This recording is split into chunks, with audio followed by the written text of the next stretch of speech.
Eurovision fam? It's Alesia Michelle. And today is actually really exciting because not only am I not alone, but I'm here with Laurel. How are Hey, you? I'm I so good. It's so good to see you. I know, and I'm like, it's funny because we definitely don't have enough time to catch up, but that's okay. This is good because we could probably talk for hours, but none of y'all will Yeah. care about that. So I'll get down to it.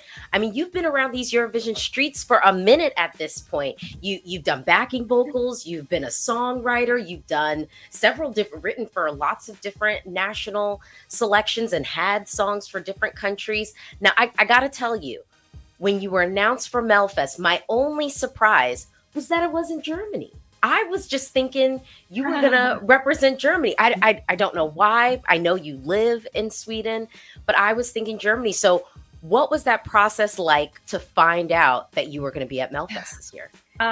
Crazy. It's funny you say that because that's where my career has kind of been like launching in Germany. And there have been like a number of comments in some of like the YouTube videos, like, she should represent Germany. I'm like, oh my gosh, please. Like, just the pressure of all of that, and doing this in Sweden is, I don't know, just as a Canadian, you don't really take it very lightly. So yeah, I can't even like think about that part of this whole process, but it came as actually a huge shock. And at the same time, it came as something that I like that made sense somehow. Like I'd had this little conversation in my head before someone approached me and talked to me about doing Melodifestivalen, and that was like it was the first thought that I had that was so invasive. The idea of like, oh my gosh, like is that coming for me? Like is that and like the fear, of like, could that be a thing? Like is that a thing that could happen in my life? And then just trying to usher it away and then challenge myself to be like, why are you acting so scared right now? Like, what are you scared of? So sort of flipping that thought into like, whatever, like no one's asking me to do it. So like if that were to happen, I would invite it. And then a month later, someone talked to me. So that was just a really crazy, trippy little turn of events. And it was very surreal when the conversation came up. I was like, this is so Twilight Zone, like that this is even something I had, thought about. And the only reason I think I thought about it was because we were in Canada for the summer visiting my family with our new baby, and all of our Swedish friends and family were messaging saying, your song is on the radio every time I leave the house. And I was like, yeah, right. No, it's not. I just didn't believe them. So, but they kept telling us. So yeah, it was just this kind of crazy moment where, yeah, I thought, oh my goodness, is this even reality? Yeah. Apparently it is. So here we Well, are. here we are. It's definitely reality. And you had the opportunity to do a little bit of like touring this summer with the Rix FM. They have sort of like this summer series. What was it like performing kind of around Sweden live? Well, that's when it became real for me. I showed up to these shows and everyone was singing every word to the song, and I was like super shocked and stoked, and was like really just excited to connect with people here. And there was just a lot of love, and I'm still convinced that no one knows who I am here. So it's like we're just gonna go sing a song on Mellow. That's the way I'm framing this in order to like not freak out. But yeah, it was really exciting to see the song not only like stick in another country, but also in the country where I have such close ties. So yeah. Well, and speaking of close ties, I mean, you're actually competing in a heat with Paul Ray, who you've written with before. How does that feel? Have y'all kind of talked to each other a little bit? Have you heard his song? Has he heard your song? I think I've heard his song. I'm like thinking back to a songwriting camp, and I'm like, is that the song? So I'm not sure if that's the song, but if it is a song, it's a great song. But he's great. So I'm very excited for him that he's competing again. I think he's gonna just blow us all away, and it's very strange to obviously be like in the same heat as him, but mostly it's exciting. Like it's mostly just like, that's awesome. Like we get to do this together. Melanie is basically like the first person I met. We're all very stoked about Mello. Melanie's the first person that I pretty much met at Melodifestivalen. And we had been, I think we were like supposed to write together at some point in a previous writing trip I'd taken. And anyways, it was so cool to like meet her face to face. We connected, and that was the beginning of our friendship. I've slept on her couch. Like she's a very good friend, and you know, we've had conversations about her artist career, and I just think she's an incredible artist too.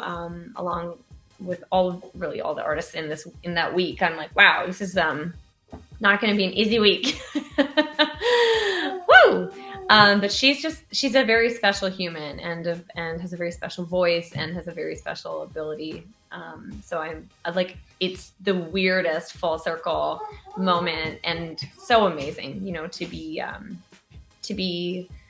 getting the chance to not only perform in Mello, but perform with her. Like that's just, yeah. Well, I mean, we all know Melodifestivalen is competitive. It's one of the top national selections every year. So many people tune into it. But I want to shift gears a little bit out of our Eurovision Mel Fest bubble, and just say, is there a song that is currently stuck in your head that's not your own, and who are you listening to? You know, actually, like BB Rexha's "I'm Good" right now is really like something that I'm really vibing on. I think just like a straight up song like that's just catching a lot of people. I'm so sorry. This is like 1 second. I'm like, you know, the world I live in. I had like my 2021 reaction videos. Like there are just moments where people are like, "What is that in the background?" I'm like, "That's my baby crying." He's over here, y'all. There he is. There he is. Hey, this is like, we're on, you know, we're momming it, just like very glamorous mom music, rock and roll. This is how we do it here. I know. Hashtag. I was even saying like hashtag team mom club. I was actually talking this morning too to an artist who's in Portugal's national selection. So she has 2 boys, so a 10-month-old and a 4-year-old. And I did ask her, like, do you feel like you've changed a little bit as a creative? Like with motherhood, does it change sort of what you write? And totally, it totally does.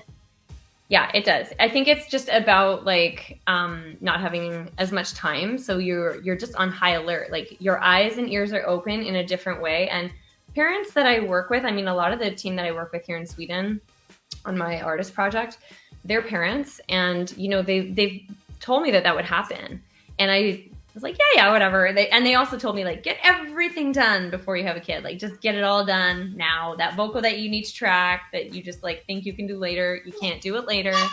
And so yeah, they warned me, and now I get it. Like you just have to put your mind in a different place. You know, you have to like be productive in whatever time you have and make it count.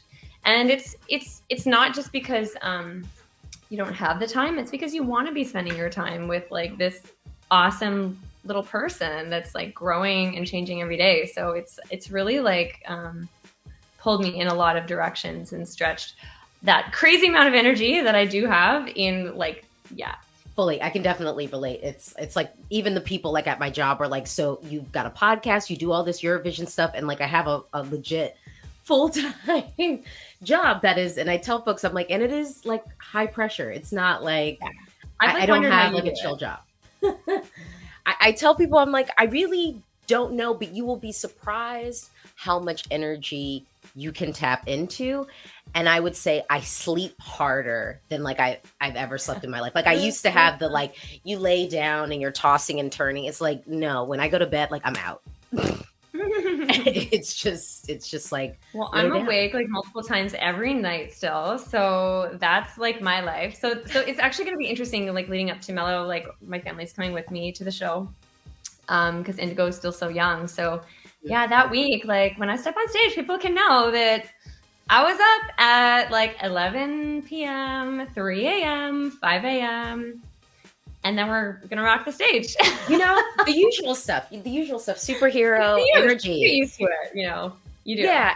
And talking about, well, you mentioned the stage, and I know you and I have even just in the course of coming in contact with each other, whether it Yeah. be in Sweden at Mel Fest or at Eurovision. But I know you can't tell us everything, but can you give I us a want little to. taste or a teaser of what we can expect to see on this? I think that you can expect to be like, huh? Maybe, I don't know.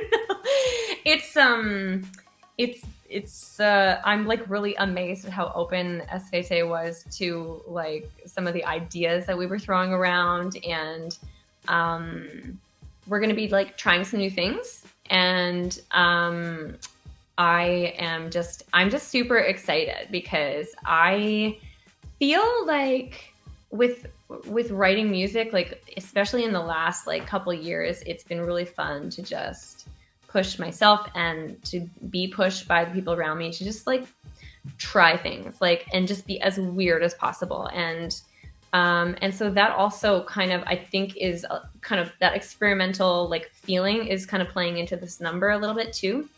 So I am really excited because I feel like it's just its own thing. And if we're gonna do mellow, like let's be weird. I don't know. Yeah, like, and maybe it's not even gonna be that weird. I don't even know. But I'm excited to like I'm sort of over the phase in life of like trying to be beautiful and like trying to like impress everybody. Now I'm more like, I'd rather be interesting. I'd rather like have a real conversation with you. And this is about showing my playful side and about telling a really like fun story and like having fun and being open and inviting people into that like imagination, that world that I live in. And I hope that people enjoy it. Well, and if they don't, that's excited. okay. Like, do whatever you want to do. But this is me. No, I'm excited. I'm looking forward to the performance. Have you heard any of the like Eurovision songs? Have you been following Mel Fest? Like, have you heard all of the Mel Fest songs, or are you kind of like I've just heard keeping some the of blinders? them. Yeah. I've heard some of them, yeah, and like just through different, just being in the room at the right time and getting to hear it. I've been following a little bit of like the other countries and what's going on there, and yeah, it's interesting. Like I've actually noticed like a theme this year of like a lot of like very powerful women showing up in their like armored corsets, like ready to take on the world. And I'm like, okay, like I'm here for that. So that's really fun. I won't be in an armored corset, so. Well, do you have your outfit picked out? Like, do you know what you're wearing as of now, or are we going to be maybe testing some things out in rehearsals? Funny, right? Like it's a big conversation right now. But yeah, like I'm pretty sure that I know what I'm going to wear. And that's been a journey too, because I think my team in Germany really likes my aesthetic, I guess, and so they are wanting me to be very involved in that. So that's been a lot of a very fun piece of homework to a fun time-consuming piece of homework to be involved in. But it's been really, really, really fun as well to like sit back and think about that with a little bit more thought behind it. And so everything that I am going to wear will be very intentional.